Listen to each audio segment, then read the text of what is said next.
peux te déplacer dans la salle, saluer 10 personnes. Saluer 10 personnes dans la salle. Dis à ces 10 personnes, tu es béni pour toujours ce matin. Quand ton grand amour s'est manifesté, quand j'ai crié à toi, Éternel, nous te rendons l'honneur. Éternel, nous te célébrons ce matin.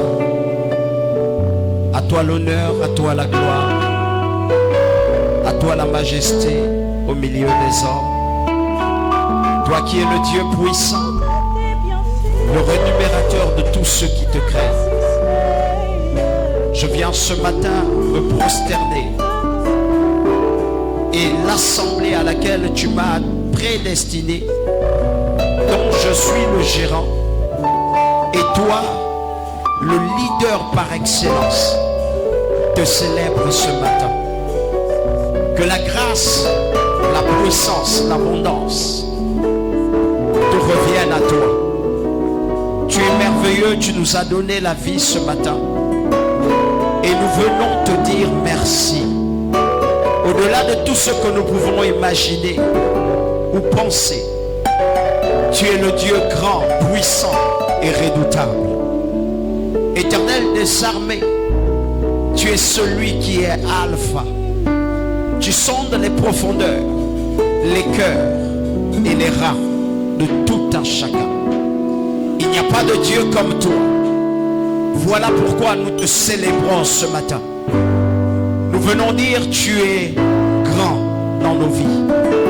Nous venons dire tu fais accord au milieu de nous. Et pour ça, Seigneur, nous nous abaissons pour que toi tu diriges. Ce matin, fais comme tu veux. Que la gloire te revienne. Le peuple de Dieu dise Amen. Amen. Est-ce que tu peux acclamer? Est-ce que tu peux pousser des cris de joie? Est-ce que tu peux acclamer plus que ça? Est-ce que tu peux ovationner Jésus ce matin? Est-ce que tu peux le célébrer ce matin? Alléluia. Amen. Alléluia. Amen. Que le Seigneur te bénisse. Amen. Amen. Amen. Assieds-toi sur la tête de tes ennemis.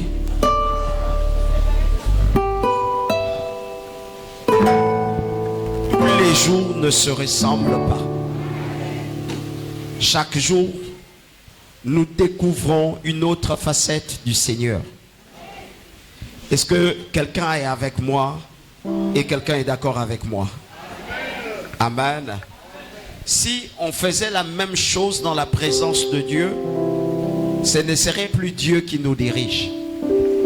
Mais comme avec Dieu, chaque jour il y a quelque chose de nouveau, je crois ce matin qu'il va nous parler d'une manière particulière. Et je crois qu'il fera du bien à beaucoup de personnes ce matin. Amen. Amen. Amen. Soyez la bienvenue. Amen. Est-ce qu'on peut décoller ce matin? Amen. Tes intérêts personnels peuvent te fragiliser dans l'église. Ou encore je disais, excusez-moi, tes intérêts personnels dans l'église peuvent te fragiliser de l'intérieur. Tes intérêts personnels dans l'église peuvent te fragiliser de l'intérieur. Et nous continuons notre thème. C'était quoi le thème du mois? Est-ce qu'on peut parler tous ensemble? Les temps difficiles qui fragilisent l'église. Amen. Et aujourd'hui, on voit tes intérêts personnels dans l'église peuvent te fragiliser de l'intérieur. Ce que nous ne comprenons pas, c'est que Ce thème, je ne voulais pas le prêcher. Mais l'un de mes fils m'a posé une question. Une fois on marchait et il m'a dit, papa, je ne comprends rien. Est-ce que notre façon de faire dans l'église, ça ne relève pas d'un intérêt qui soit personnel? J'ai dit oui, ça relève d'un intérêt qui soit personnel. Mais, quelque part, Dieu ne nous attend pas à demeurer dans des intérêts qui soient d'ordre personnel. Est-ce que l'église me comprend? Amen. Amen. Ce matin, j'ai envie de poser la question à quelqu'un. Si je disais à Papa Mayombo,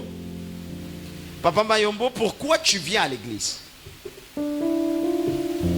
Si il pouvait me donner une raison franche, pourquoi tu viens à l'église, Papa Mayombo?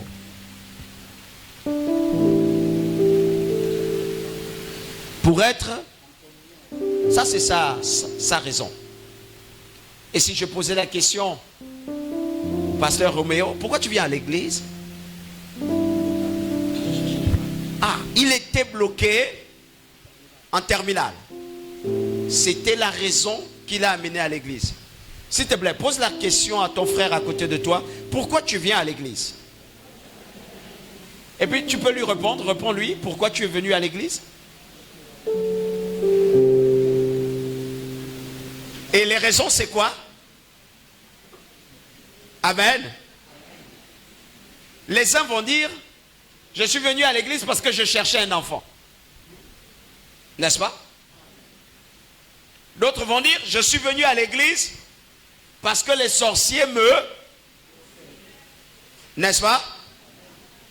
D'autres diront, je suis venu à l'église parce que je cherchais un travail. Ou bien, d'autres vont dire, je suis venu à l'église parce que on me disait que ce serait difficile pour moi de me marier. Alléluia. La première question, c'est, pourquoi tu viens à l'église? Ta raison, elle est quoi? Amen. La deuxième chose, pourquoi tu demeures à l'église?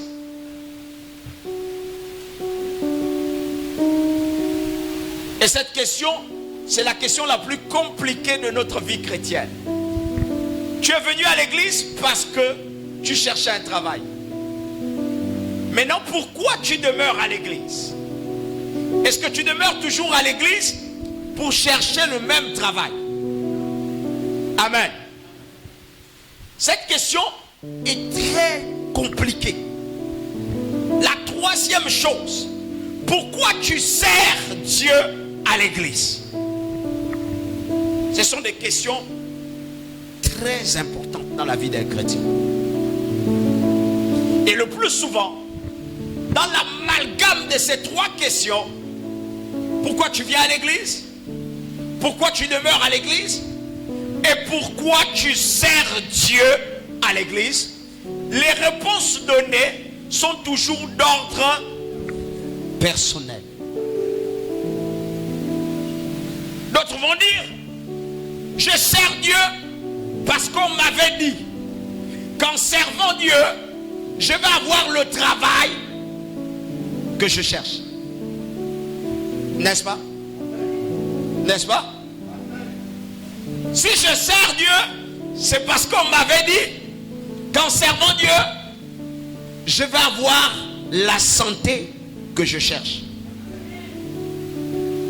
Et en cela, beaucoup de personnes sont fragilisées dans l'église parce que les réelles raisons pour lesquelles ils doivent servir ne sont pas. De toutes les raisons que vous allez donner, aucune personne n'a encore répondu exactement, véritablement, pourquoi il doit servir Dieu. En cela, ce message-là va mettre beaucoup de personnes comme dans une certaine confusion. Mais dans cette confusion, vous allez vous retrouver. Et dans cette confusion, vous allez comprendre réellement ce qui se passe dans votre vie. Allons-y un peu, lisons 1 Pierre. Nous lisons la parole de Dieu dans le livre de 1 Pierre, verset 2. 1 Pierre 2, pardon. 1 Pierre 2, verset 3. Il est écrit ce qui suit. Puisque vous avez goûté combien le Seigneur est bon. Puisque vous avez goûté combien de fois le Seigneur est bon. Approchez-vous de lui. Approchez-vous de lui. Car il est la pierre vivante que les hommes ont rejetée. Il est la pierre vivante que les hommes ont rejetée. Je voudrais que tu me prennes la version Louis II. Dans la version Louis II, on dit ceci. Si vous aviez goûté que le Seigneur est bon, demeurez-y. Le problème, c'est premièrement goûter. Amen. Amen. Allons-y. Si vous avez goûté que le Seigneur est bon, approchez-vous de lui. Pierre vivante. Pierre vivante. Rejetée par les hommes. Rejetée par les hommes. Mais choisie. Mais choisie. Et précieuse devant Dieu. Précieuse devant Dieu. Et vous-même. Et vous-même. Comme des pierres vivantes. Édifiez-vous. Édifiez-vous. Pour former une maison spirituelle. Pour former une maison spirituelle. Qui n'a rien à voir avec une maison charnelle. Un saint sacerdoce. Non, c'est bon, la sœur, ça va. Pourquoi tu veux aller loin? Asseyons-nous dans la présence de Dieu. En principe, à partir de cet instant, ce passage seulement, je devais m'arrêter. Amen. Et le peuple de Dieu devait se mettre à questionner, à s'interroger. En disant, est-ce que tu as déjà goûté que le Seigneur est bon? En un mot, est-ce que tu as déjà même goûté? Parce qu'ici, il ne dit pas qu'il faut vous approcher comme ça. Mais il dit, si tu as goûté et que tu as vu que l'aliment est bon, ou encore bon, on dit bon ou bon, que l'aliment est bon, n'a mangé, demeurez avec lui et ensuite approchez-vous davantage. C'est comme si on disait, si quelque chose est venu auprès de toi, tu as goûté du doigt, tu dis mais c'est bon. Il dit ne t'arrête pas, va jusqu'à manger et mange davantage afin de devenir toi-même une nourriture spirituelle. Donne-moi un amen. Et que tous ceux qui t'avaient rejeté te goûtent aussi et qu'ils voient si tu es bon. Pose la question à ton frère. Pourquoi tu es venu à l'église? Et comment tu as fait pour venir à l'église? Qu'est-ce qui t'a poussé à demeurer? Et pourquoi tu sers Dieu? À partir de cet instant, si ton désir est toujours d'assouvir ou encore de satisfaire ton intérêt personnel, sors de l'église. L'affaire de Dieu n'est pas seulement pour ton intérêt personnel. L'affaire de Dieu là, c'est pas pour qu'on te donne toi la voiture. Donne-moi un amen. Quoique Dieu peut te donner la voiture, dis à ton frère, Dieu peut te donner le mariage. Dieu peut te donner la richesse.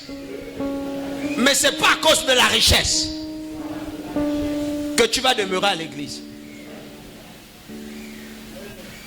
Est-ce que je parle à quelqu'un? Est-ce que je parle bien à quelqu'un? Je vais être calme ce matin et c'est bien pour moi comme ça. Parce que étant calme, je vais parler aux esprits. Je ne vais pas parler à un homme. Et je vais dire à quelqu'un que si tu dois avoir une mentalité renouvelée, écoute-moi seulement ce matin. Amen. Je disais, écoutez, l'église n'est pas seulement un endroit où nous venons demeurer pour les intérêts personnels. L'église n'est pas seulement un endroit. Si je dis seulement un endroit, c'est que l'église peut aussi être un endroit où nous venons pour les intérêts qui soient personnels. Amen. Amen. Voilà pourquoi j'ai dit, ce message va apporter la confusion. Est-ce que tout le monde me comprend? Car le constat fait, c'est que nous remarquons que beaucoup de comportements et nos habitudes, nos frustrations sont liées à des intérêts personnels que nous recherchons auprès de Dieu. Lorsqu'un homme vient à l'église, le comportement qu'il a dans l'église, les habitudes qu'il a dans l'église, les frustrations qu'il a dans l'église, quand on vérifie, c'est parce qu'il recherchait un intérêt personnel. Est-ce que tout le monde me comprend bien? Partout là où on a demeuré dans l'église pour nos intérêts personnels, il y a eu des comportements que l'on ne comprend pas. Il y a eu des habitudes que l'on ne comprend pas. Il y a eu des frustrations que l'on ne comprend pas. Pourquoi? Parce que la base recherchée était un intérêt personnel. Est-ce que vous me comprenez? Vous allez constater que la majorité des frères qui quittent l'église, ils vont vous donner une raison personnelle liée à un intérêt personnel. Partout là où il y a l'intérêt personnel, le comportement ne change pas. Donne-moi un amen bien.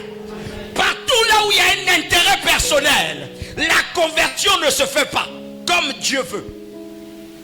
Écoutez, tout ce qui sert Dieu pour satisfaire un besoin personnel ne se convertit pas. Mais il recherche quelque chose qui soit personnel. Il recherche une bénédiction, pas venant forcément de Dieu pour l'amener à se convertir, mais il recherche une bénédiction qui va changer son état, qui va changer son ego, qui va changer le regard de ses ennemis, ceux-là qu'il appelle ses ennemis auprès de lui.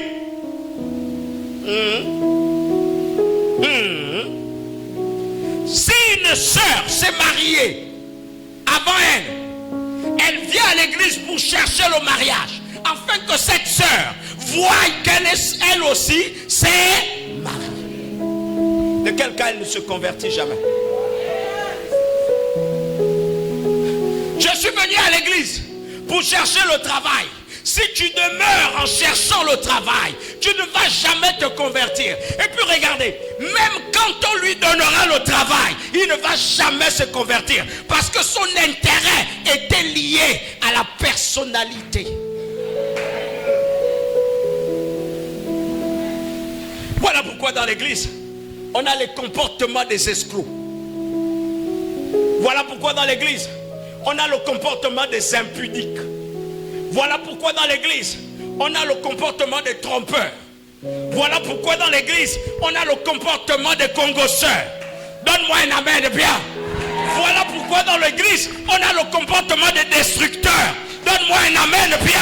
Pourquoi? Parce que la base, l'intérêt a guidé l'homme.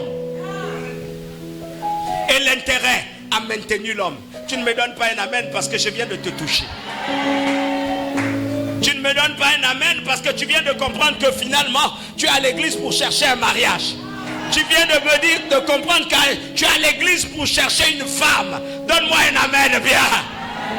Tu viens de comprendre que tu es venu à l'église pour chercher les copines.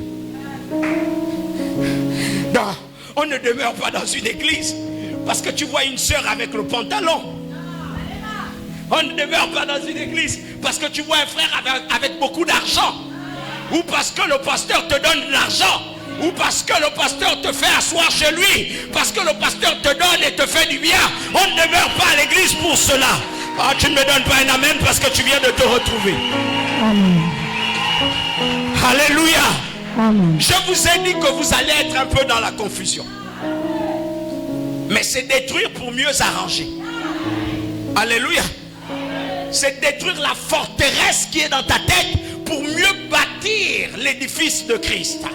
La Bible ici a dit que c'est pour bâtir une fondation qui soit solide, qui soit spirituelle et non charnelle. Nous venons à l'église pour bâtir une fondation qui soit spirituelle. Or, dans la spiritualité, on n'a pas besoin d'avoir, mais on croit qu'on va avoir parce qu'on a celui qui donne tout. Je n'ai pas encore prêché.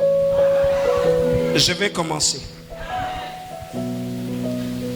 Je sais que ça va faire un peu bizarre. Car le constat fait, c'est que nous avons remarqué que nos habitudes, nos comportements, nos irrégularités dans l'église, malgré le fait que nous prêchons l'évangile, notre façon d'être impudique, malgré le fait qu'on dise aux chrétiens, revient au Seigneur, le manque de crainte que nous avons de l'Esprit de Dieu émane du fait que nous recherchons nos intérêts plus que nous ne cherchons les intérêts de Dieu. Tout un chacun doit comprendre ça. Si l'envie de satisfaire ton ego est bien plus que l'intérêt de Dieu, tu ne changeras jamais. Amen. Tu peux prier tous les jours, envoie-moi la conversion, Seigneur. Envoie-moi la conversion. Il y a des impudiques ici qui font des choses un peu étranges.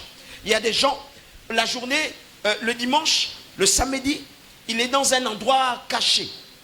Il fait des choses cachées.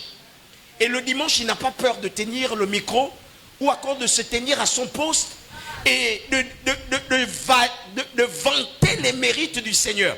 Écoutez, votre Dieu n'est pas un Dieu d'impudique. Votre Dieu n'est pas un Dieu de débauche. Votre Dieu n'est pas un Dieu de Congossa. Aujourd'hui, je vais vous dire ce qui ne fait pas peur aux chrétiens, mais quand même qui fera peur. Je vais te dire une vérité. Avec ton Congossa, tu iras en affaire. Je vais te dire une vérité ce matin. Avec ton impudicité, tu iras en enfer. Je vais te dire une chose. Ta façon de faire te conduira en enfer. Non, si tu n'aimes pas ça, c'est que tu es touché. Ah, ton acclamation m'embête. Non, tu devrais acclamer le Seigneur. Alléluia. Tu iras en enfer. Alléluia. Alléluia. Je disais ceci. Car il sera normal pour votre première approche dans le Seigneur que tu sois guidé par une fin. Ton première approche dans le Seigneur, il est normal que tu sois guidé par une fin.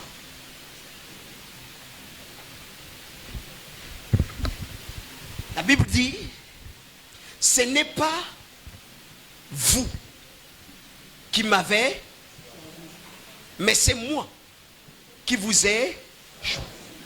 Amen. Le Seigneur appelle tout le monde comme il veut. Et il peut créer une fin en soi.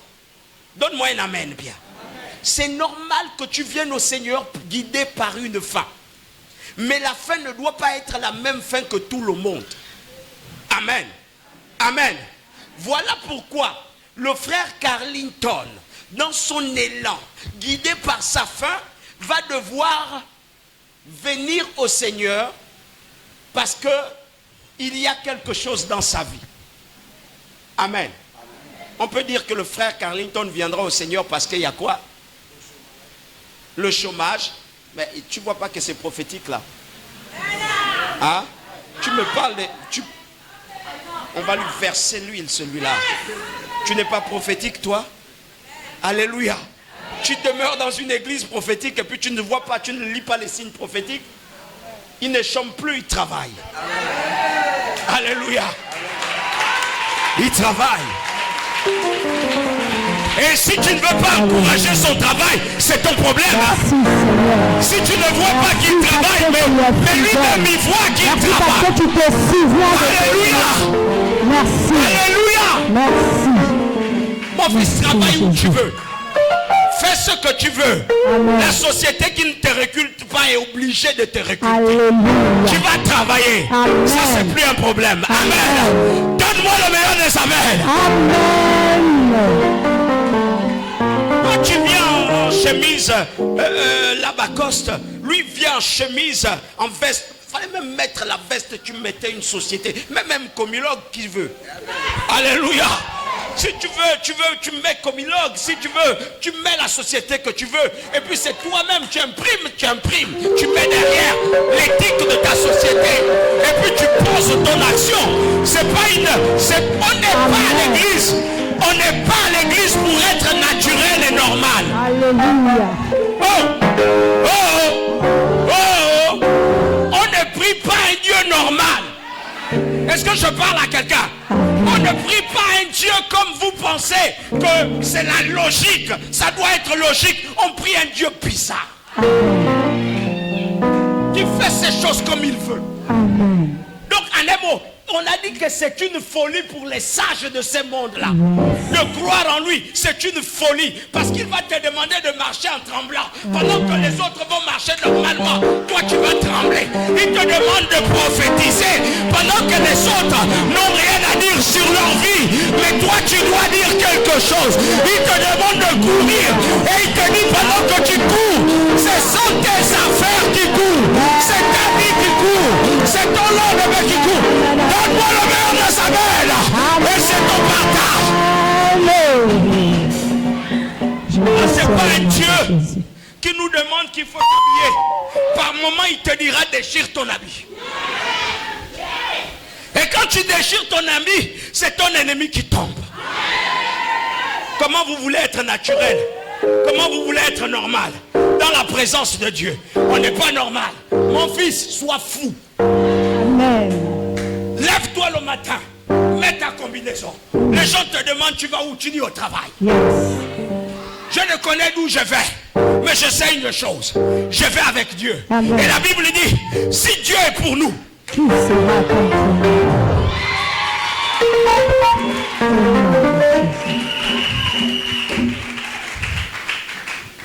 ton intérêt n'est pas de plaire à ton ego, mais c'est de plaire à ce que dit la parole de Dieu. Amen. Écoutez, il y a des gens, vous marchez dans votre vie là, vous vous dites que, parce que je vais prêcher ce message, ça veut dire que le foulard que tu as mis là, c'est ton ego, c'est ton intérêt. Non, non, non. Il y a des gens qui mettent le foulard parce qu'on a lu dans la Bible que non, en fait, je serai ta couverture partout où tu passeras. Donc c'est prophétique. Quand c'est prophétique, ça ne rejoint plus ton intérêt, ça rejoint l'intérêt de eux. Non, je disais le frère Carlington, à sa façon, à lui, d'assouvir sa faim. Et sa faim, ça peut être quelque chose. Donnez-moi quelque chose. La voiture. Amen. Sœur, venez les deux. Sa faim, c'est la sorcellerie. Frère, reste là. Et puis, vous restez là. Amen. Viens là, ma soeur, ma fille. Et puis, vous devez le tuer. Alléluia. C'est normal que vous ayez un problème dans votre vie. C'est normal que quelqu'un te dise, parce que tu as une maladie, viens au Seigneur. Dites avec moi, c'est normal. Premièrement, nous venons au Seigneur parce que nous avons une faim. Et c'est tout à fait normal d'avoir cette faim. Les sorciers veulent te tuer. Frère, viens lui parler de Jésus. Le frère passait par là. Mets-toi ici. Cherche partout la solution. Poursuivez-le. S'il n'y a pas de solution autour de sa vie, il va demeurer errant. Or, il peut arriver que dans ta vie, tu es un errant. Parce que c'est la fin que Dieu met dans ta marche. Est-ce que l'église me comprend bien? Et lorsqu'il va tomber chez Papa Mayombo n'est pas son propulseur. Dieu ne met pas toujours autour de toi des hommes qui vont te garder à vie. Mais il met autour de toi des hommes qui peuvent t'orienter. Mais t'orienter dans un chemin qui sera l'idéal pour toi. Est-ce que tout le monde me comprend? Souvent vous venez à l'église avec une sœur qui t'a invité et qui te dit non, comme tu m'as expliqué tes problèmes, allons à l'église. Écoutez, ça ne veut pas dire qu'elle t'a orienté dans cette église. Toi tu dois te comporter comme elle se comporte. Est-ce que tout le monde me comprend bien? Papa Mayombo ne sera que le canal par lequel tu vas goûter le Seigneur. Est-ce que tout le monde me comprend? Dis-lui de venir à l'église pour fuir. Alléluia. C'est normal. Je pensais que vous devriez me répondre naturellement et positivement en disant que si je suis venu à l'église, c'est parce que j'avais un problème d'ordre naturel. Mais on a joué les hypocrites. On a cru qu'en disant que je veux juste, je suis venu à l'église parce que je veux avoir une communion. C'était un mensonge. Alléluia. Il y a ceux-là que le Seigneur a mis une fin à l'intérieur. Il n'a pas de sorcellerie. Il n'a pas de problème de travail. Il n'a pas un problème de mariage. Il n'a pas un problème partout. Mais le Seigneur met quand même une fin en lui. C'est l'envie de découvrir quelque chose de meilleur à son quotidien. Il y a toujours une fin. Amen. Amen. Amen. C'est normal que le frère, va t'asseoir papa, que le frère vienne au Seigneur avec ses fantômes, avec ses problèmes. C'est normal qu'il entreprenne certains travaux pour assouvir sa faim. Est-ce que je parle à quelqu'un? On va prier pour lui. On va le présenter le Seigneur. Les esprits vont rester à un moment donné. Parce que même avec Jésus, les esprits se sont retirés à un moment donné. C'est normal que les situations sembleront se calmer. Amen. Amen. Pourquoi? Parce qu'on voudrait simplement qu'il souffle. Venez à moi, vous tous, qui est et qui vous a dit qu'on vient au Seigneur quand on n'est pas chargé, quand on n'est pas fatigué de la vie. On vient au Seigneur quand on est fatigué de son quotidien, quand on est chargé de ses fardeaux. Écoutez, j'ai toujours dit aux gens que l'église n'est pas le paradis. Alléluia. L'église c'est large. Tout le monde vient. Mais tout le monde n'est pas censé demeurer la même personne. Tout le monde peut venir. Mais tout le monde doit changer à l'intérieur. Est-ce que je parle à quelqu'un? Si l'on ne change pas, c'est parce qu'on a des intérêts. On reste focus sur nos intérêts personnels. Amen. Il est normal que le frère vienne à l'église. Amen. Fuyant les sorciers. Mais il ne serait pas normal que le frère demeure à l'église en étant toujours en train de fuir les sorciers. Ah. Alors à qui pourrais-je le comparer? Le prince de paix, Jésus est sans pareil. Alléluia. Je peux venir au Seigneur parce que les sorciers me poursuivent. Mais je ne dois pas demeurer au Seigneur parce que les sorciers continuent à tourner autour de moi. Et l'erreur que beaucoup de chrétiens commettent, c'est qu'ils viennent au Seigneur parce qu'ils ont une faim. Mais une fois ils sont dans le Seigneur, ils demeurent dans le Seigneur, accord avec cette faim.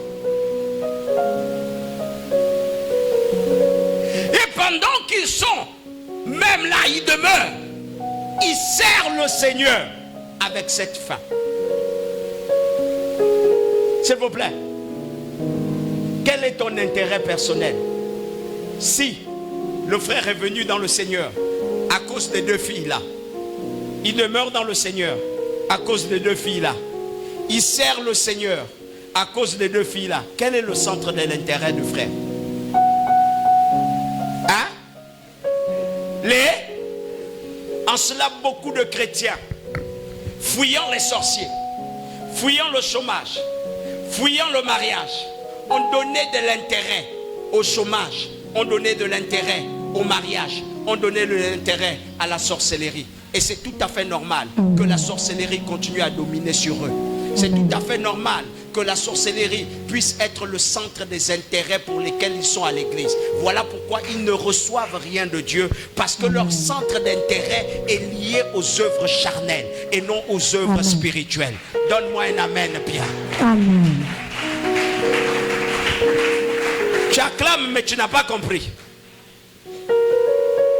La Bible dit ce que tu crains, c'est ce que tu redoutes, c'est ce qui t'a. S'il te plaît, qui est à l'église et continue à être poursuivi par la sorcellerie?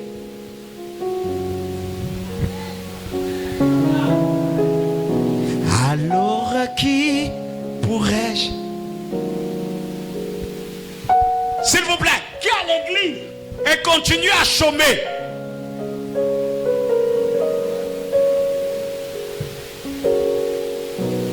Les raisons de votre échec, c'est les intérêts que vous accordez à ces choses. S'il vous plaît, qui continue à être dans le Seigneur et n'arrive pas à bâtir sa maison. Ce que tu as fui dans le monde, l'impudicité que tu as fui dans le monde, la débauche que tu as fui dans le monde, tu es venu dans le Seigneur, parce qu'il y a des gens comme ça. Je suis venu dans le Seigneur pour arrêter de boire. Mais quand tu es venu dans le Seigneur, tu as bu un autre vin qui soit charnel. Et tu t'as enivré d'une autre chose à laquelle tu as donné des intérêts. Voilà pourquoi ta vie n'a pas changé. Amen. Arrêtez de dire aux pasteurs qu'ils sont incompétents. Arrêtez de dire à Dieu, à l'église, qu'il n'y a plus de force. Quel est ton centre d'intérêt? Acclamez pour mes enfants ici. Allez-y, vous asseoir. Quel est ton centre d'intérêt? Quelle est la chose qui te préoccupe le plus? Alléluia. Alléluia. Guidé par une fin en soi. Mais quand nous l'assouvissons, nous nous devons de demeurer par une autre force. Nous venons à Dieu par un intérêt. Quand nous avons rencontré Dieu, nous goûtons. S'il est bon, nous demeurons par une autre force. Alléluia. On ne demeure pas au Seigneur par un intérêt charnel, mais on demeure au Seigneur par une autre force que je vais vous présenter aujourd'hui. Beaucoup disent l'avoir, cette force. Mais quand tu regardes leur comportement, tu regardes leurs choses, leur façon d'agir, leur façon de marcher, de parler, vous regardez les actes qu'ils posent. Alléluia. Vous dites non. C'est compliqué. C'est compliqué. Tu vas voir un chrétien qui te dit que non, moi je ne m'attends pas avec l'autre là. Parce que l'autre là m'énerve. Tu te poses la question, en fait, nous sommes à l'église. La majorité des églises qui ont été transformées en boîtes charnelles, ce sont des églises où les comportements se sont mêlés à des intérêts personnels. Écoutez, je ne parle pas de ce message seulement au peuple de Dieu. Je parle même aux ouvriers. Je parle même aux pasteurs que nous sommes. Il y a des pasteurs qui sont devenus pasteurs pour un intérêt charnel. Alléluia. Alléluia. Il y a des pasteurs, des hommes de Dieu qui prophétisent parce qu'ils savent qu'on va leur donner un gain. de ton intérêt, c'est l'argent. Amen. Prive-lui de l'argent. Son message ne serait plus bâti avec un tel engouement. Il vous parlera de la faim le matin, de la faim le soir. Alléluia. Il y a des femmes qui viennent à l'église, qui demeurent à l'église parce qu'ils avaient un copain dans l'église. Une fois le copain lui dit non, elle sort de l'église. Donc ton christianisme n'est pas bâti sur Jésus, mais c'est bâti sur le copain.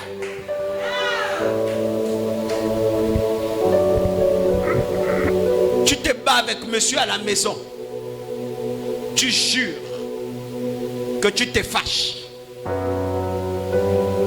Vous savez, on m'a dit des choses. On m'a demandé de prêcher un certain message.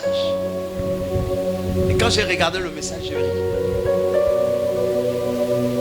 Il y a des intérêts derrière tout ce que les chrétiens demandent maintenant à Dieu. Tu vas écouter les gens qui te disent: on n'a pas pris soin de moi. Voilà pourquoi je suis sorti de l'église. Tu cherches qu'un homme prenne soin de toi, ou tu cherches que Dieu prenne soin d'eux? Vous pensez, nous on est encore là à servir Jésus par rapport à un homme qui doit prendre soin de moi? Vous pensez que pendant que je parle avec vous là, j'ai une pensée que vous deviez prendre soin de moi pour ce que vous faites? Je connais celui qui me paye. Je connais celui-là qui me rémunère. Je connais celui-là qui me donne à manger. Je n'ai pas une alliance avec un homme, mais j'ai une alliance avec celui qui m'a envoyé et qui m'a demandé de faire ce que je fais. Donne-moi un amen bien. Quand il y a l'intérêt, il y a beaucoup de raisonnement. Quand il y a l'intérêt, il y a beaucoup d'actions. Tu ne dois pas demeurer à l'église pour ton intérêt. S'il te plaît, dis à ton frère: change. Change. Toutes les raisons que tu trouves souvent, change. Toutes les raisons que tu trouves. Non, dis-lui bien, toutes les raisons que tu trouves, change. Toutes les raisons que tu trouves souvent, change. Alléluia.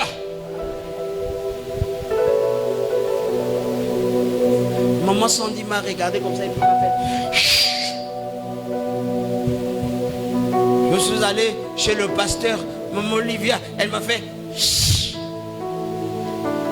L'église là, ils forment des petits complots, des petits groupes, des petits groupes, des petits groupes. Mon ami, ce n'est pas les groupes là qui vont t'amener au ciel. Amen. Au milieu des groupes, la Bible dit: la pierre qu'ont rejetée les bâtisseurs est devenue la principale de l'angle. Alléluia. S'il y a les groupes qui se sont formés et qui ne veulent pas te recevoir, toi et Jésus, toi et le Saint-Esprit, toi et Dieu le Père, formez votre groupe. Les autres viendront. Amen. Ton intérêt, ce n'est pas les hommes, ce n'est pas les amis, mais ton intérêt à l'église, c'est Jésus. On ne vient pas à l'église pour être ami de pasteur, pour être ami de maman Sandy, pour être ami de Bliss, pour être ami de qui que ce soit. Tu viens à l'église pour être ami du Saint-Esprit. Donne-moi le meilleur des amens. Amen. Amen. Là où les amitiés sont charnelles, l'enfer est présent. Amen.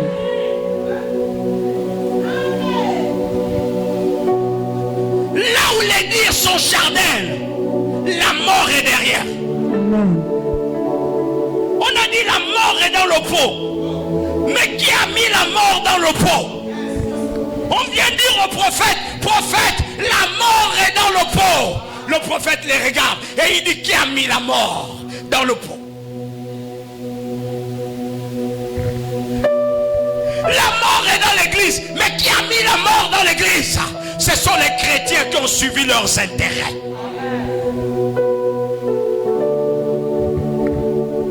Nous avons tous été appelés pour partager une même force. Il dit, c'est l'Esprit du Seigneur qui rendra témoignage. J'aime ça, en fait, je commence à aimer ça. Il dit, c'est l'Esprit de l'Éternel, Yahvé Jireh, qui rendra témoignage à ton esprit que moi et lui, nous sommes enfants de... C'est pas une amitié, c'est pas une attente charnelle. Amen. C'est pas parce qu'on partage le même lieu de travail. Amen. C'est pas parce qu'on emprunte le même taxi. On est ensemble à cause de Jésus. On est ensemble parce qu'on parle le langage de Jésus. On est ensemble parce qu'on partage nos sujets de prière. Donne-moi un amen, Pierre. Amen. L'église prêche plus. L'église ne vit plus les prédications. L'église vit les contes des faits. J'ai attendu que Moulungi s'est envolé. Mais toi aussi envole-toi. Est-ce que tu penses que parce que Moulungi s'est envolé là, il n'a pas mis la corde accrochée quelque part pour s'envoler? Non, non, j'ai attendu que Pierre faisait le footing. Mais toi aussi fais le fou.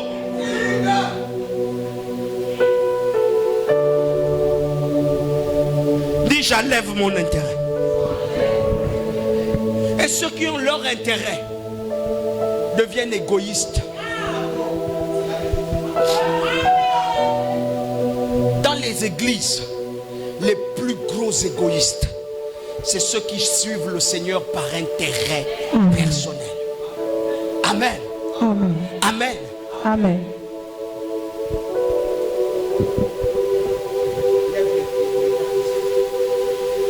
Marche comme ça.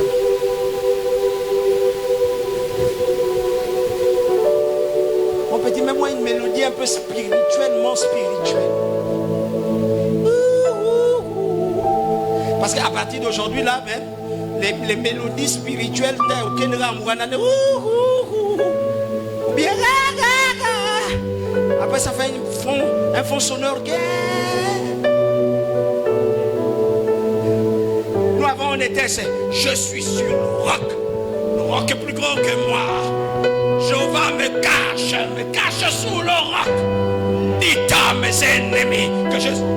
De nos jours c'est comme ça, voilà. Alléluia. Voilà, facile, fais. Et vous allez constater que parce que ce n'est pas le frère Carlington peut diaboliser ça. Tout ce que vous ne vivez pas dans le Seigneur ne veut pas forcément dire que ça vient de Satan. Écoutez, même si ça venait de Satan, c'est normal que ce soit manifeste dans l'église. Yes. Autant le manifester dans l'église pour avoir la source de délivrance que de le manifester dehors. Amen. Sans avoir aucune révélation. Donne-moi un amen bien. Amen. Aujourd'hui je change ta compréhension. C'est pas à l'église là où il y a le paradis. À l'église c'est le moule. Dis à ton frère c'est le moule à l'église. On vient avec notre intérêt. Mais Dieu nous donne ce qu'il appartient pour pouvoir marcher dans l'église, afin que nous soyons victorieux dans l'église. S'il vous plaît, s'il vous plaît, s'il vous plaît. Il y a des gens qui sont à l'église qui n'ont pas encore rapporté la victoire sur eux-mêmes.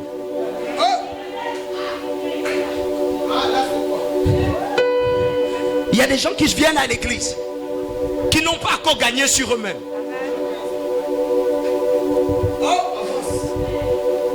Il y a des gens, ils sont à l'église, ils n'ont pas encore eu la victoire sur leur cœur. Est-ce que vous me comprenez un peu? Il y a des gens, tu viens à l'église, tu n'as pas encore eu la victoire sur ton péché mignon. On vient dans l'église.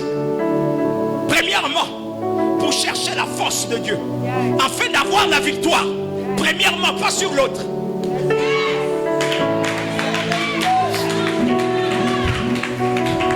Dis à ton frère, je ne suis pas venu pour avoir la victoire sur toi. Je ne suis pas venu pour avoir la victoire sur toi.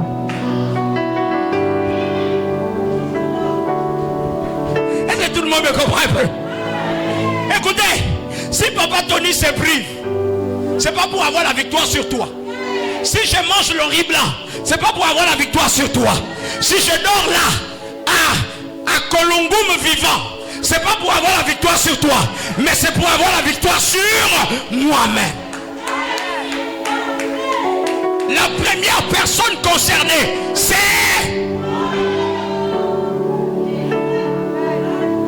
Moïse. Monte sur la montagne. Moïse à Roulou. Moïse.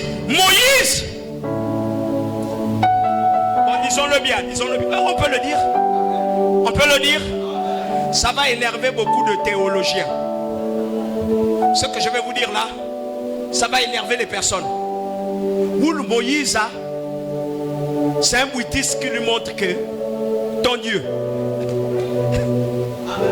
Jésus, il quitte l'Égypte, fouillant ses démons. Dieu le fait tomber dans une maison de Ngosé. Là où le prêtre ngosiste s'appelait Jéthro. Or, l'objectif de Dieu, c'était d'amener Jéthro là à se convertir véritablement, à rencontrer le véritable Dieu. Mais comment il va l'amener à rencontrer le véritable Dieu s'il n'y a pas des hommes qui ont déjà rencontré le véritable Dieu? Il dit à Moïse, va là-bas. Quand Moïse va, c'est le même là qui dit à Moïse que Moïse, oui, tu vois la montagne qui est là. Pose-toi la question. Il était sacrificateur de mendiants. Comment un sacrificateur de mendiants? Et depuis dans une région, il connaît que c'est sur la montagne là que le Dieu des Hébreux se trouve. Est-ce que tu es sûr qu'il n'avait pas testé le Dieu des Hébreux? Il dit la montagne est redoutable. Personne ne met les pieds là-bas. En fait, ce qu'il savait, c'est que moi j'ai souvent envie d'aller parler avec lui, mais il ne permet pas que je vienne à lui. Il dit j'ai envie d'aller là-bas, mais le Dieu là ne permet pas que moi j'arrive là-bas. Il dit Moïse, le gars qui est là-bas, il est redoutable. C'est le Dieu de ta patrie là, qui est là-bas. Donc le jour où tu voudras partir, pars là-bas. Moïse dit, ah bon? Moi aussi je ne vais jamais partir, parce qu'il est redoutable. Il est redoutable. Dis avec moi, il est redoutable. Dis avec moi, il est redoutable. Moïse n'avait pas encore goûté. C'est comme ça que Dieu va dire, il faut que je lui donne des brebis. Amen. Il faut que je lui donne. En plus, ce ne sont pas ces brebis. Ce sont les brebis de Jéthro. Donc en fait, les brebis là marchaient comme ça. Eux-mêmes, ils étaient tordus. Mais ils savaient une chose, qu'on va conduire Moïse vers son Dieu. Et Moïse va nous sauver. Ils ont dit à Moïse, allons-y à la montagne. Les brebis ont couru vers la montagne. Moïse est resté derrière. Il a dit, mais comment vous allez là-bas? C'est redoutable là-bas. Moïse a quand même suivi les brebis. En suivant les brebis, on peut arriver à sa délivrance.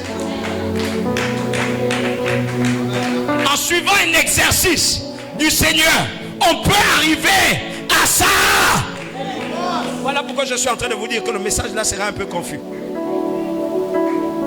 Dieu peut permettre que tu arrives à l'église et que celui qui est arrivé à l'église, qui t'a amené à l'église, n'est pas part au même Dieu que toi. Celui qui t'a amené n'adore pas le même Dieu que toi. Celui qui t'a amené n'a pas part à l'ange que toi tu adores, que tu devrais adorer. Et lorsque tu arrives à cet endroit, change de position. Quand Moïse arrive là-bas, il va commencer à dire, je vais me détourner Dis avec moi détourner. Moïse voulait faire quoi?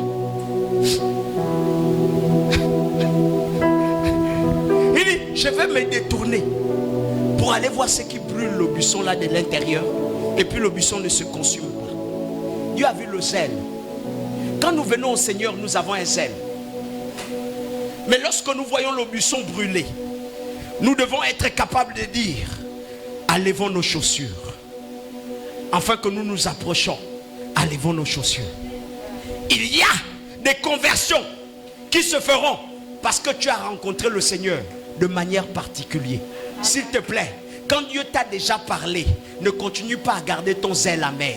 Change. Amen. Moïse a vu ça. On lui a dit, ôte premièrement tes souliers. Mais écoutez, la conversion de Moïse, on n'a pas montré le peuple. On a dit, prends le bâton que tu as entre les mains. Jette le bâton. Le bâton est devenu serpent. Moïse ne se rendait pas compte qu'il avait un serpent. Or le serpent, c'est Pharaon qui lui a donné ça. Moïse lui a dit, attrape. Pharaon lui a dit, tiens, le sceptre, tu vas régner dans le désert sur les scorpions et les cafards. Mais Moïse arrive devant Dieu. Dieu lui dit, regarde, mon ami, c'est d'abord sur toi qu'on commence à changer les données. Jette ton bâton. Il a jeté le bâton, c'est devenu le serpent. Il y saisit maintenant, il a saisi. La deuxième bénédiction, c'était la bénédiction, la transformation du cœur. Il a dit à Moïse, rentre ta main. Quand Moïse rentre sa main, il sort, c'est à la lèpre. Il dit, Moïse, c'est ce qu'était ton cœur. S'il vous plaît, quand tu viens à l'église, est-ce que Dieu t'a déjà montré la lèpre dans ton cœur? S'il te plaît, quand tu viens à l'église, est-ce que Dieu t'a déjà montré la lèpre dans ton cœur? Est-ce que Dieu t'a déjà montré la saleté qu'a ton âme? Si Dieu ne te montre pas, il serait difficile que tu règles le problème des autres. Amen. Si Dieu ne te montre pas qui tu es, il serait difficile que tu comprennes celui qui viendra devant toi. Est-ce que je parle à l'église? Est-ce que c'est bon ce message? Est-ce que ça va pour tout le monde? Dis à ton frère, regarde d'abord la lèpre dans ton cœur. Regarde d'abord ta vie. Et vois s'il y a des erreurs à l'intérieur. Et puis le livre de Matthieu va dire, qui es-tu? Toi qui vois d'abord la paille dans l'œil de l'autre, ne vois-tu pas la poutre qui se trouve dans ton œil? Ne commencez jamais dans la présence de Dieu à regarder les autres sans se regarder. Ne traitez jamais les autres d'impudiques si toi tu as une autre forme d'impudicité. Écoutez, j'ai vu les gens qui disent aux gens, tu sors avec beaucoup de personnes, mais dans ta chambre tu te masturbes. Dis avec moi, tu es un impudique aussi. J'ai vu des gens qui disent aux autres, fouillez le vin, mais lui dans sa maison, il s'enivre. Quand il boit trop, il va dormir. Tu es aussi un impudique. Car ce qui nous amène, c'est quand nous perdons la vie de prière. Si celui qui boit le vin dehors perd les temps de prière, il ne prie pas la nuit, et que toi aussi quand tu as bu en cachette, tu ne pries pas la nuit, vous êtes pareil. Ah, les amens ne sont pas trop aujourd'hui. Depuis là, je regarde la corbeille, je ne vois pas une offrande. C'est le bon message. Quand le bon message arrive, c'est dans la sécheresse. Alléluia. Il y a toujours la sécheresse. On ne peut pas comprendre ça. Amen. Amen. Amen. Est-ce que tout le monde ça va? Dis à ton frère, est-ce que ça va? Cette force aura un rôle important à jouer dans votre vie chrétienne ou encore dans votre marche. Et je vais vous présenter cette force ce matin. Est-ce qu'on est d'accord? Dis à ton frère, on est d'accord? 1 Corinthiens 13.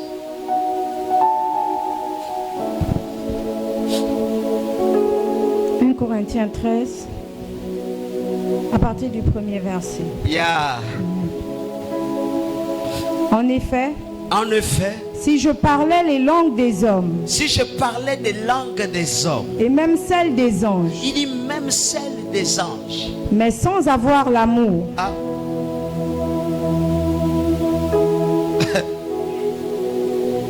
Dis à ton frère, quoi? Donc on peut parler la langue des hommes et la langue des anges sans amour.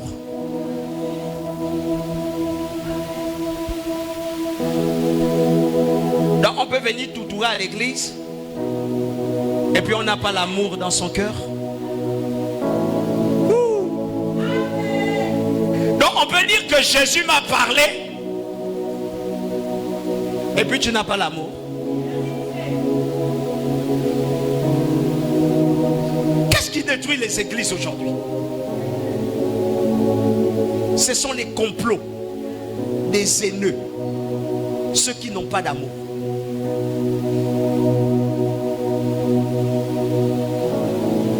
Qu'est-ce qui fait aujourd'hui que nous ayons perdu la force que Dieu nous a donnée? C'est le manque d'amour que nous avons dans nos cœurs. Est-ce que là je prêche? C'est calme, hein, c'est pas prophétique, parce que là, quand je n'ai pas vu un oiseau dans la vie de quelqu'un, sinon quand je vais voir un oiseau dans la vie de quelqu'un, là, ça serait maintenant prophétique. Mais ce matin, mon message, il est prophétique. Amen. Donc, on peut dire Koraya Bababa, les Kabayaba, et puis tu n'as pas l'amour. Amen. Lis, ma fille. Je ne serai rien de plus qu'une trompette claironnante. Donc je serai de plus Rien de plus qu'une trompette claironnante. Ah, Jésus. Où tu fais pas, mais les gens s'en foutent. Tu ne donnes aucun son qui amène la personne à élever Dieu. Il y a des bruits dans l'église qui n'amènent pas Dieu à se manifester. Amen. Il y a des prières qui ne bougent pas le trône. Il y a des louanges qui ne bougent rien dans le ciel. Parce que en eux, il manque d'amour. Maintenant, explique-nous. Ou une cymbale brouillante. Ou une cymbale brouillante. Si j'avais des prophéties. Il dit si j'avais des prophéties. Ah! Mes enfants prophètes, attention. Si je connaissais tous les secrets. Si je connaissais tous les secrets. Et si je possédais toute la connaissance. Et si je possédais toute la connaissance. Si j'avais même dans toute sa plénitude. La foi. Jusqu'à transporter les montagnes. Ah d'accord, toi tu dis à la montagne transporte-toi, jette-toi là-bas, roule, ça se jette. Mais ce qui va annuler ton christianisme, c'est une force. Dis avec moi une force. Une force. Sans l'amour, je ne serais rien. Il dit sans l'amour, je ne serais rien. Regarde ta soeur à côté de toi. Dis-moi, dis-lui que quels sont les actes d'amour que tu poses. Chacun de vous va voir que vous êtes égoïste. Go, ma fille. Si même je sacrifiais tous mes biens. Ah, d'accord. Et jusqu'à ma vie. Yes. Pour aider les autres. Pour aider les autres. Au point de pouvoir m'en vanter. Mais non, ça là même, il abuse. Il a même beaucoup abusé. En principe, hein, il devait dire seulement si j'aide mes amis seulement. Ça devait être suffisant parce que vous, votre marque d'amour, c'est vous aider ceux qui peuvent vous aider demain. Vous donnez à ceux qui peuvent vous donner demain. Vous ne donnez pas là où on ne donne pas. Là où on ne peut pas vous apporter. Ce n'est pas une marque d'amour. Alléluia. Je vais aider 20 francs parce que 20 francs demain, quand j'aurai des problèmes, il va m'assister. C'est pas ça. Donne-moi un amen bien. Amen. Et tu vas comprendre que les divisions se trouvent dans l'église parce qu'il y a des hommes égoïstes qui aident les autres hommes égoïstes. Toi tu es dans l'église là, tu as déjà assisté qui? Mais tu veux qu'on t'assiste. Tu as déjà pris la prière de qui? Tu pries seulement pour tes amis. Est-ce que tu as déjà prié pour la personne qui est derrière là-bas, qui n'a souvent pas son franc? Est-ce que tu as prié pour elle? Lis, ma fille. Au point de pouvoir m'en vanter. Ah, au point de pouvoir m'avanter. Sans l'amour. Je vais corrompre l'onction de Papa Tony. Nous, Moussoumi, la balotou. Je lui paye l'avion, je lui paye les habits, je lui paye ceci. Mais le jour où Papa Tony te pique, tu commences à refuser qu'il ne devait pas me piquer. Il ne devait pas faire ceci. Parce que tout ce que tu donnais, c'était moyennant un intérêt personnel. Donne-moi un amen bien. Amen. Dans l'église, quand il y a un intérêt personnel, on fait du bien. On ne doit pas faire du bien seulement parce qu'il y a un intérêt. On doit faire du bien parce que c'est ce que la Bible te dit. Sans l'amour, cela ne sert à rien. Sans l'amour, cela ne sert à rien, Nyabi. L'amour est patient. Ah, maintenant, allons-y. Il est plein de bonté, On l'amour. attend.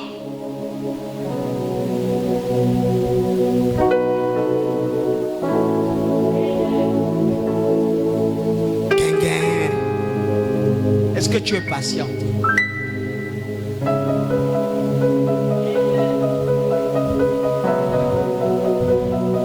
Ou le moutou, quelqu'un va être patient quand ça va concerner les copains et copines. Mais tu ne vas pas être patient à l'église.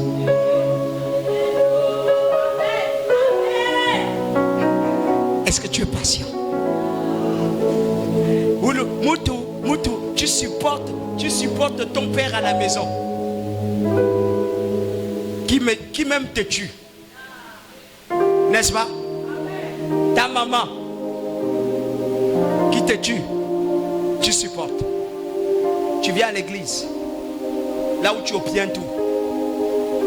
Tu dis, on m'a frustré.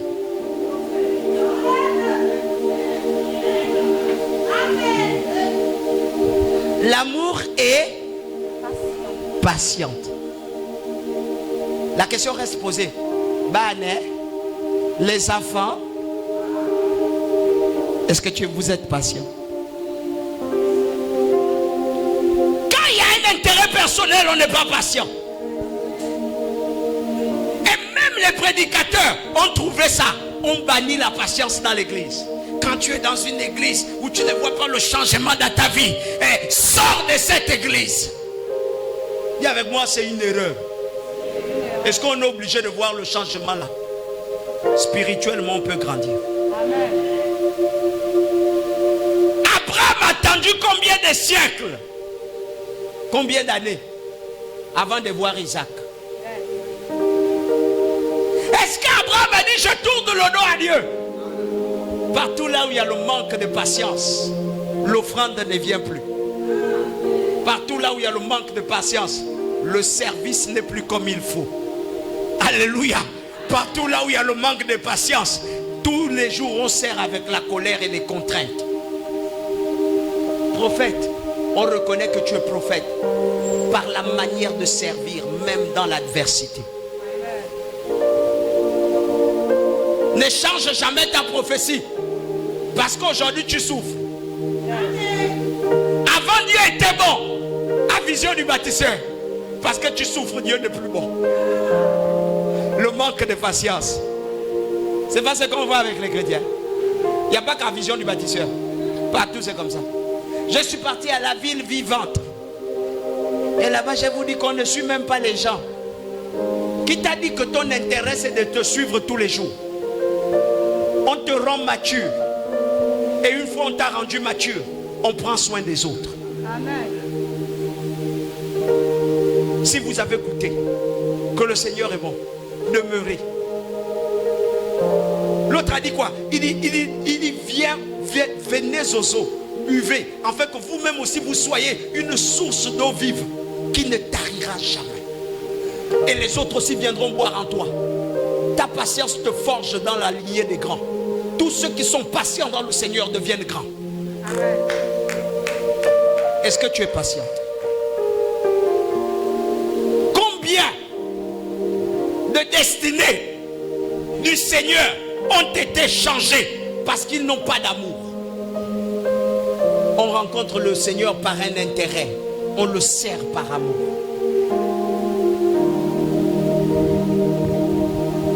Allons-y. Il n'est pas envieux. Il n'est pas envieux. Il ne cherche pas à se faire valoir. Regardez les églises là où les gens deviennent riches. Tu veux une voiture, mon ami, motive la voiture de l'autre. Tu veux une maison, motive la maison de l'autre. Tu vois une chose que tu veux dans ta vie, motive l'autre à l'élever. Élève-le. J'ai compris un secret. Aussi longtemps que je ne serai jamais plus grand que mes amis et que je les aiderai à devenir plus grands, je grandirai toujours. Venez dans mon bureau.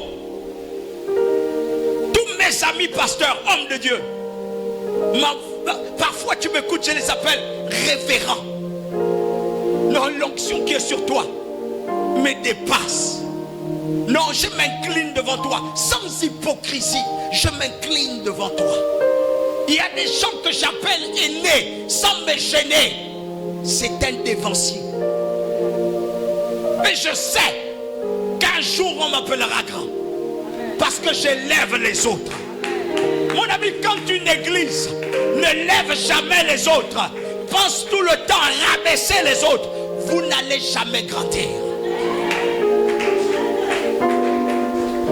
Vous demeurez dans le Seigneur pour pousser les autres à aller plus loin. Et quand ils seront plus loin, moi je n'ai pas le niveau du frère Roméo. Je n'ai pas le niveau du frère Carlington. Si je maintiens l'enfant seulement pour servir tous les jours, alléluia, alléluia, alléluia, il y aura un jour j'aurai besoin d'1 million. Qui va me donner ça?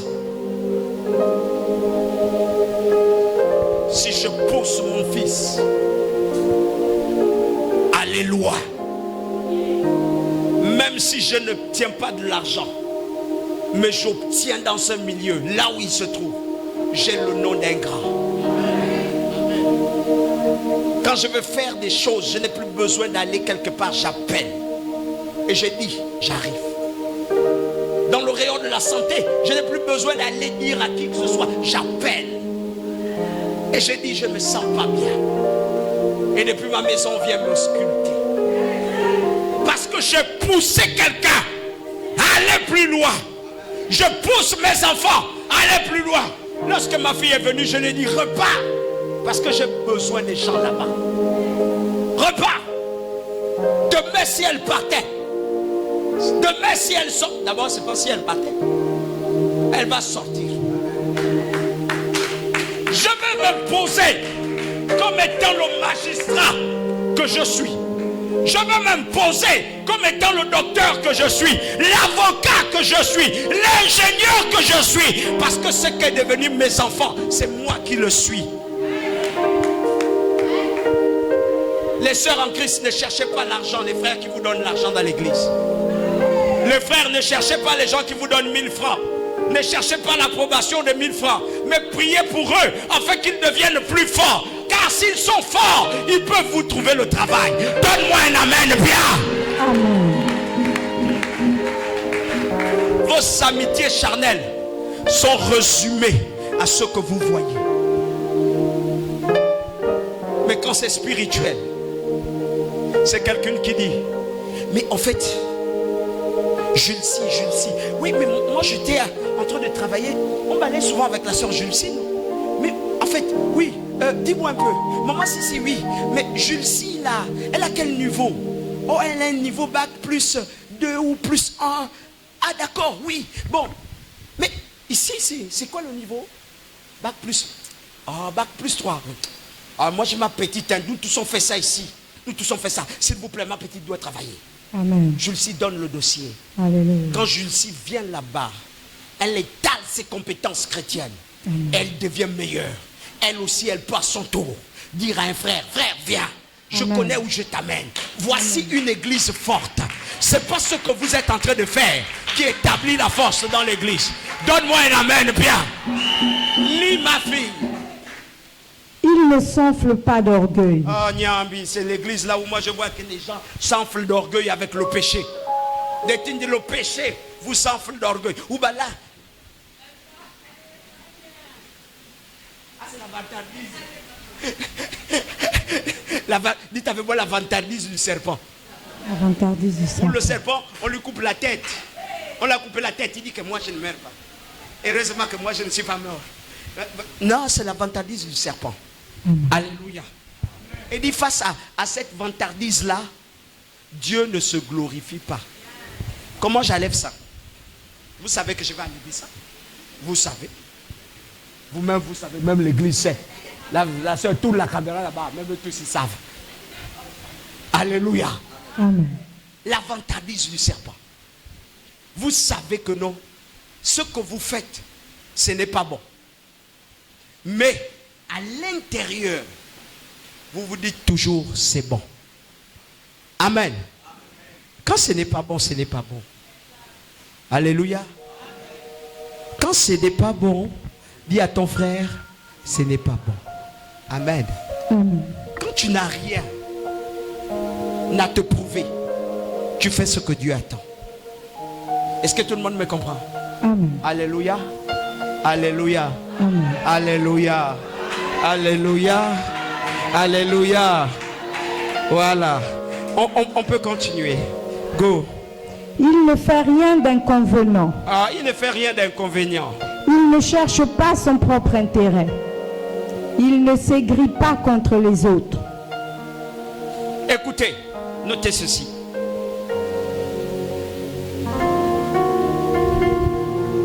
Ah, maman.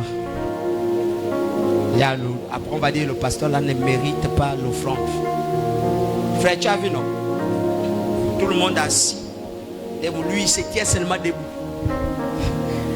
Écoutez, si vous voulez que votre service et votre vie chrétienne soient parfaites, il faudra que votre intérêt personnel puisse fondre dans l'amour de Dieu. Il faudrait que votre intérêt personnel puisse se dissoudre dans l'amour de Dieu. Quand je dis fondre, je veux dire disparaître. Il faut que votre intérêt personnel disparaisse pour laisser place à l'amour de Dieu. Amen.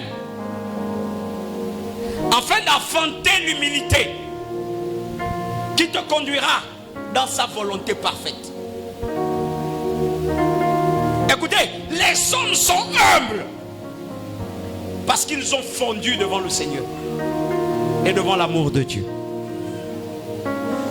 Et ils ont enfanté en eux l'humilité qui les a conduits à la volonté parfaite de Dieu. Est-ce que jusque-là vous me comprenez? Viens.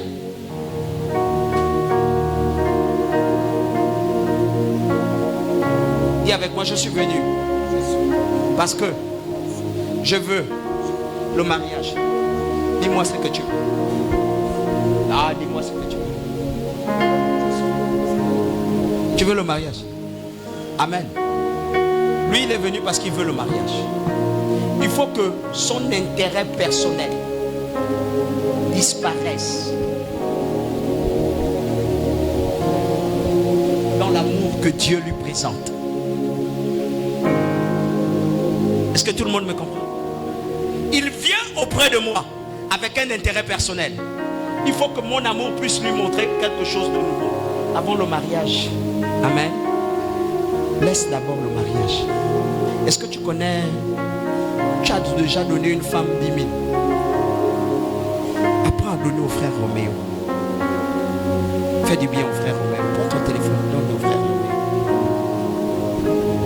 Apprends à dire bonjour aux gens. Dis, je veux me marier. Non, laisse d'abord le mariage.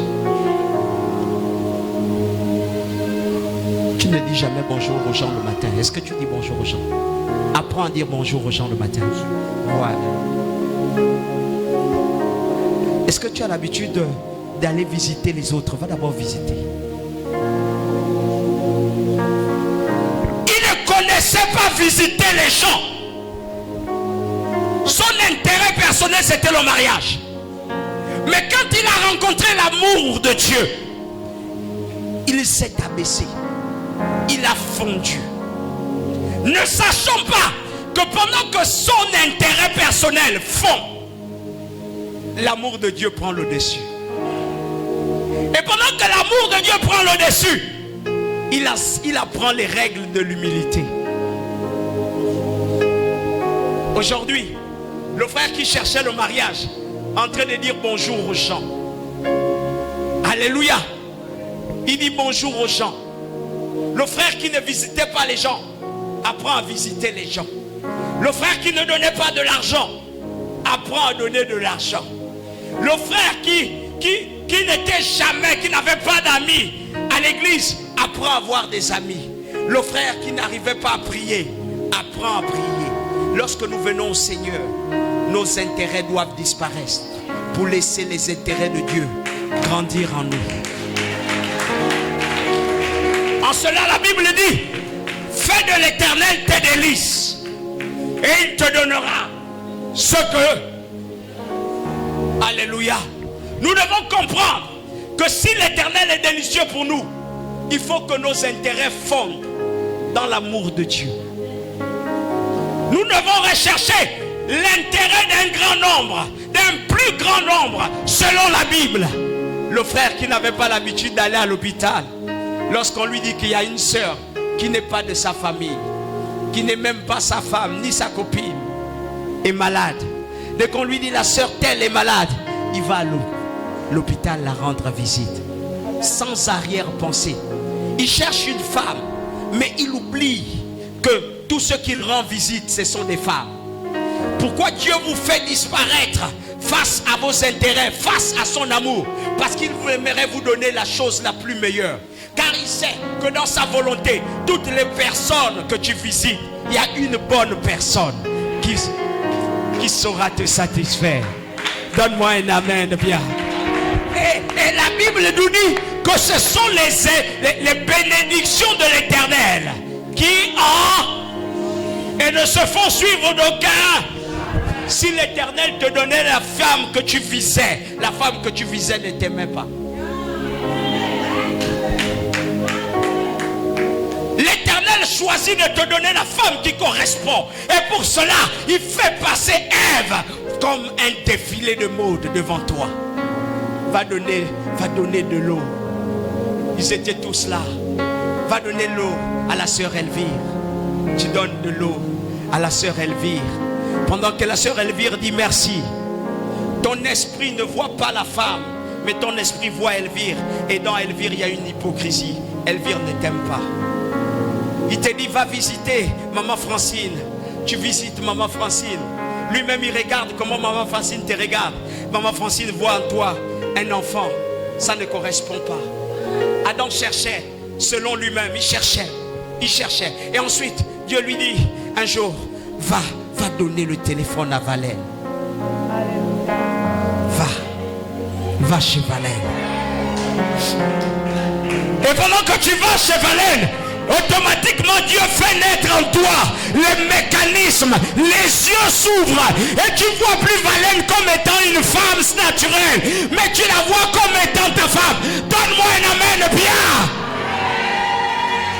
S'il vous plaît, fondez, disparaissez devant l'amour de Dieu. Soyez humble. Et la Bible dit une chose. Lis-moi le verset. Il résiste. Allons-y. Il ne trame pas le mal. L'injustice l'attriste. La vérité le réjouit. Amen. En toute occasion, il pardonne. Il fait confiance. Il espère. Il persévère. L'amour n'aura pas de fin. Oh la sœur, lis-moi le verset qui suit. Quoi c'est? Il y a quoi? On est parti depuis là-bas. On n'est plus à l'amour. Il y a quoi? Jacques. Lis. Jacques 4, verset 6. Mais bien plus grande est la grâce qu'il nous accorde. Oui, la grâce qu'il nous accorde. Voici donc ce que déclare l'Écriture. Oui. Dieu s'oppose aux orgueilleux. Donc en fait, quand tu maintiens ton intérêt dans la présence de Dieu, tu deviens un orgueilleux.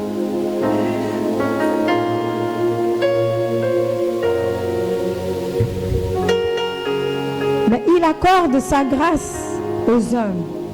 Il te donne l'humilité pour comprendre la volonté parfaite de Dieu. Seuls les hommes humbles peuvent comprendre la volonté de Dieu. Écoutez, le humble, on va lui dire, couche-toi au sol. Il ne regarde pas son vêtement. Il se couche. L'homme humble, tu vas lui dire, amène les lunettes. Il dit, ce sont mes lunettes. Bon, c'est Dieu qui demande. Il va donner les lunettes. Regardez les contestations de l'église aujourd'hui. Vous ne voyez pas que le diable vous trompe. Il vous a trompé. Qui t'a dit que parce que tu donnes une offrande d'un seul jour, tu vas avoir le mariage que tu demandes. Fais de l'Éternel tes délices. Tu n'avais pas la culture du donner. Il t'enseigne à donner. Et souvent les causes ne sont pas personnelles. Moi j'ai vu les gens qui m'ont dit, au mariage de tel on avait cotisé. Au mariage de tel on n'a pas cotisé. Moi, je ne vais plus donner. Dis avec moi, hey, tu n'as rien compris. Les amis, moi j'ai compris dans la vie, hein, même si, ici là où nous sommes à l'église là, hein, j'ai compris dans la vie que Roméo peut avoir envie de donner à Maman Livia. Parce qu'il voit en Maman Livia la grâce qu'il ne voit pas en moi. J'ai compris qu'il y a des gens qui portent une grâce différente et particulière dans la vie. Celui pour lequel on a cotisé là, toi tu connais ces temps de prière. Celui pour lequel on a cotisé là, toi tu connais son sacrifice devant l'Éternel. Celui qu'on donne là, toi tu connais son alliance avec Dieu. Toi tu veux connaître ton alliance que tu ne connais même pas. Toi tu connais ce qu'il fait dans le secret avec l'Éternel. Il y a des gens que Dieu oblige de bénir. Et il y a d'autres personnes que Dieu ne veut même pas qu'on bénisse maintenant. Est-ce que je parle à quelqu'un? Tu ne peux pas dire que tu vas fragiliser ta vie chrétienne parce qu'on a cotisé sur X et sur toi on n'a pas cotisé. C'est ton argent. Tu avais laissé ça à la banque. La banque du ciel, tu ne cotises pas. Tu ne cotises pas. Tu ne cotises en rien. Mais tu veux l'argent du ciel. C'est toi qui travailles ça. Comment les chrétiens sont comme ça?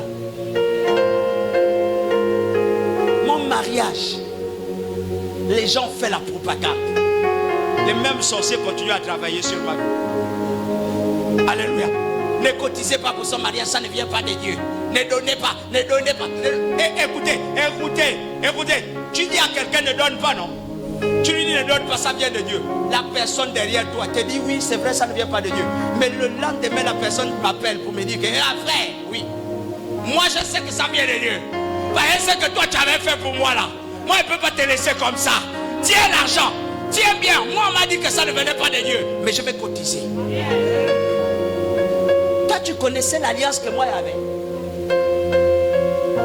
Les mêmes gens te disent ne donnez pas pour tel. Mon ami, ça c'est les choses moi on ne me dit pas. Tu viens me dire tel. Oh tel ne cotise jamais quand c'est les autres. Toi tu connais son alliance. Avec moi je suis dans ma chambre. Ça me secoue dans la chambre, cotise pour l'enfant. Fais en sorte que l'enfant arrive. C'est vous qui n'avez pas la culture de la bonne prière. Et voilà pourquoi vous subissez. Vous ne travaillez pas ce que vous voulez de votre lendemain. Vous passez tout votre temps dans la distraction. On ne passe pas son temps dans la distraction. Quand on veut quelque chose, on travaille cette chose. Amen. J'ai vu quelqu'un m'appeler, allô, oui. J'ai dit ça ne va pas. Il m'a dit ça ne va pas, oui. Je t'envoie 500 000. Dans le mariage, quelqu'un donne à l'autre 500 000.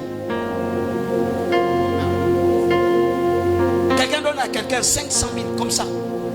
Il t'envoie ça. Moi j'ai vu les gens qui me disent non, viens prendre un chantier de 1,5 million. J'arrive là-bas, il n'y a pas le travail. Et moi-même pas ce que j'ai fait. Il dit non, ne t'en fais pas. Prends seulement les 3 là, tu vas leur payer 300 000 et puis bon, c'est bon. Je les prends 300 000, ils prennent 300 000. Ils sont même trop contents. Ils font le travail. Moi, on me donne 1,5 million. C'est-à-dire que les pourboires même, il me dit que ne va pas à l'hôtel. Si tu vas à l'hôtel, le type là va encore dépenser tout l'argent là. Regarde, fais que tu es à l'hôtel, tu dors à l'hôtel. Quand il veut venir, parce que lui il appelle toujours. Quand il va t'appeler, tu dis que tu es à l'hôtel. Tu vas à la chambre d'hôtel. On prend une chambre d'hôtel comme ça là. Même un jour, toutes les fois qu'il va venir, tu vas à la chambre d'hôtel. Tu payes même 5 000, même 10 000 pour 2 heures de temps. Tu sors le matin là-bas et puis c'est fini. C'est ce qu'on a fait. Le gars m'a donné 2,8 millions, y compris la chambre d'hôtel. Mais c'est une personne qu'on avait appelée pour dire ne cotise pas. Les amis, les choses qui vous fragilisent, ce sont vos intérêts personnels dans l'église.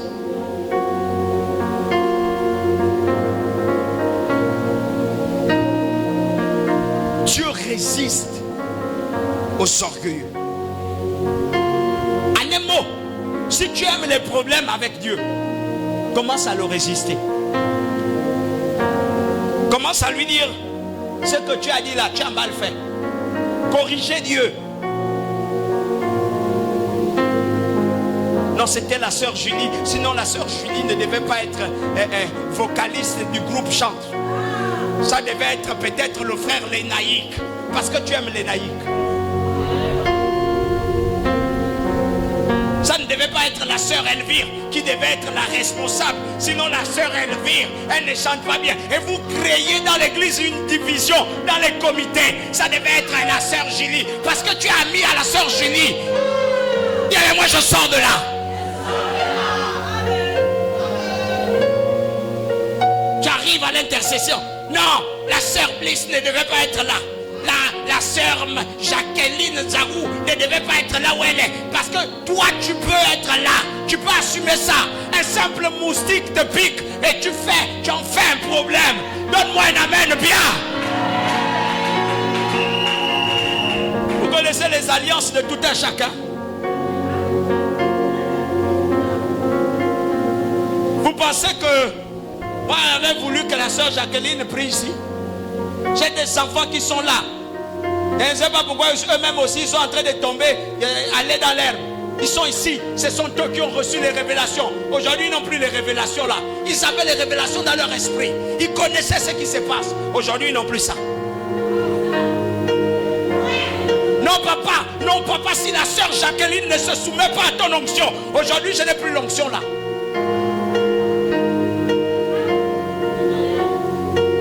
Si la sœur Julie ne se soumet pas à ton onction, elle n'ira pas loin. La sœur Julie est là. Elle a eu le même bac le jour où la même sœur avait prophétisé ça. Papa, elle doit se soumettre. La sœur Julie a eu le bac là, la même année. Aujourd'hui, là, les gens n'ont plus ces révélations.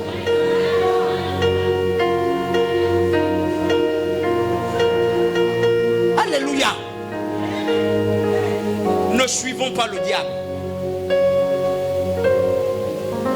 Quand je parle comme ça, c'est pas que je suis en train de frustrer mes enfants. Non, je suis en train de rappeler l'onction qu'avaient mes enfants. Rappeler le centre de révélation qu'avaient mes enfants.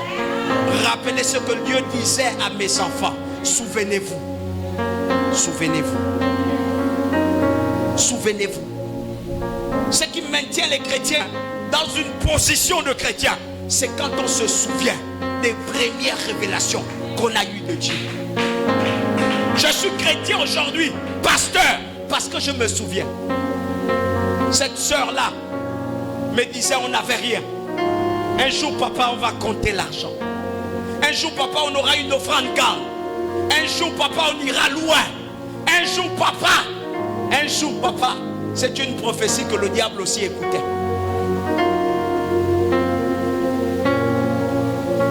Est-ce que vous me comprenez un peu? Alléluia. L'hérésie.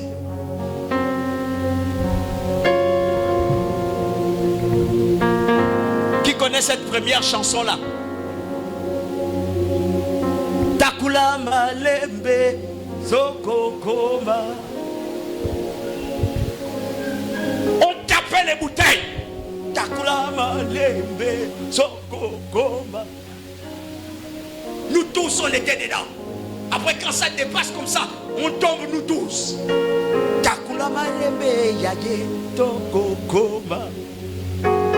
Alléluia. Christ, mon fils, il tape les poils ou les bouteilles ou les quoi, je ne sais pas, les marmites avec la sœur Jackie qui l'avait amené le bidon. Le jour-là, nous tous, on aimait le Seigneur. On tapait les bidons, on tapait les bouteilles. On faisait ceci. On nous avait qualifiés dans le quartier là. On fait le bruit. Mais une a dit, papa, un jour, on sera grand. Son mari descend. Ça m'amuse qu'aujourd'hui, tu ne voyes pas ça. Son mari descend. Il vient du travail. Il écoute un prédicateur de l'autre côté qui est en train de m'insulter. Son mari n'est pas d'accord. Il dit non, est-ce qu'on est là pour insulter les autres? Il était à 2 doigts de gaspiller le culte des autres. Parce que nous on tapait les bouteilles. On tapait les boîtes. On n'a pas résisté à Dieu. On s'est soumis à sa volonté. Ce jour-là, on n'avait pas les 50 000 d'offrandes. On avait les 10 000. Mais avec 10 000, on achetait les briques. Aujourd'hui, les gens vont nous dire comment on fait pour construire avec des centaines de mille. Nous, on avait 10 000. On commençait à acheter les briques. Dieu nous a donné parce qu'on est resté fidèle à lui. Sans bouger, sans rien faire. Toi qui viens ici, ne pense pas rester ici avec ton intérêt. Change ton intérêt. Deviens quelqu'un, ce que Dieu veut. Fais la volonté de Dieu. Ne fais pas la volonté des hommes. Ne fais pas la volonté de ta maison. Fais maintenant la volonté de Dieu. Est-ce que je parle à quelqu'un? Est-ce que je parle à une chantre? Est-ce que je parle à un intercesseur? Est-ce que je parle à un groupe dans cette église? Est-ce que je parle à un peuple dans cette église? Donne-moi le meilleur des amens. Là où il n'y a pas d'amour, tout ne se construit pas. Les amis, débat pour nous un adage qui dit le conseil ne remplit pas le panier. Ce soir, ou encore ce matin, j'ai parlé à une église. Je vais dire à quelqu'un que le Seigneur t'a vraiment amené ici. Mais sache que les raisons qui t'ont amené ici ne sont pas les mêmes raisons qui vont te maintenir ici. Il faut avoir de l'amour pour demeurer ici. Il faut avoir l'amour pour supporter les uns et les autres. Parce que ce ne serait pas facile. Ce n'est pas facile d'habiter au milieu d'une communauté. Ce n'est pas facile de supporter les demandes des uns et des autres. Ce n'est pas facile de se conformer à la Bible. Mais Dieu voudrait que tu sois comme lui veut.